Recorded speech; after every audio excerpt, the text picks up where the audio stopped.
नमस्कार दोस्तों, देखिए मैं वंदना जी की यहाँ हूँ और वंदना जी बोल रही है कि जितने लोग आए हैं मेरा धान पीट के जाए।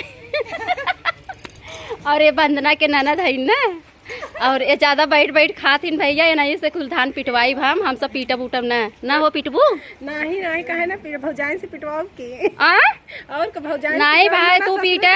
ससुरे सावत ही काम करत ही भौजाई से पिटवावत ही। अरे भाई तू तो उल्टा ही बोला था। देखा नंद हमार बहुत चलाक बाटी भैया, देखा फर्रे जवाब दिए था। ननद बदनाम रहा थी, ननद जरजराई हो भाई करत थी। ननद झरई लेके का करबे राजा। देखिए दोस्तों कितनी अच्छी बात बोली है। और वहाँ वंदना जी का इंटरव्यू होने जा रहा है।